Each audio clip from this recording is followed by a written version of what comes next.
rather than the calories in, calories out, simplified reductionist approach to weight loss, we really should be encompassing more of this type of picture when we approach weight. I know this is really busy, but this really, I feel, reflects more realistically what's going on in the body when it comes to weight gain. And there's so many things that feed into it. Stress is a big one, sleep deprivation, mitochondria function I just talked about. The fact that a lot of food in the West now, especially in America, are hyperpalatable, so that kind of interrupts and disrupts our satiety and food regulation. And dysbiosis, gut health plays a huge role as well, because we know that the gut bacteria can actually control how much calories we extract from the food we eat. And inflammation I talked about earlier as well.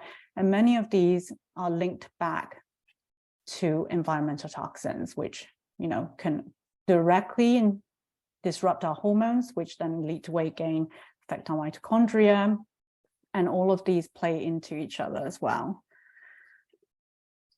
And so let's take a deeper dive into what these chemicals could be that's in our environment, like the common ones that have been shown to affect or interrupt weight regulation.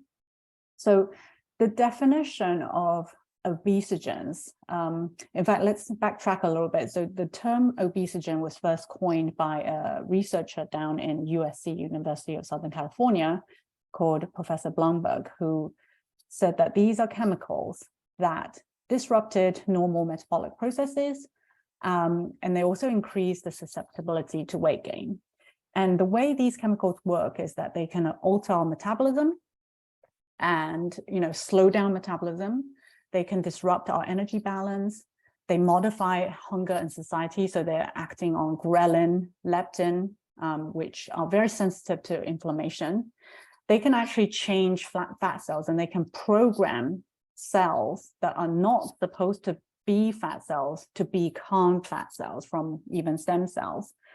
And there's actually evidence that there are these particular windows in development where these chemicals can induce genetic changes in these cells. And that's why it's so important that we also focus on women who are planning to be pregnant, and also children.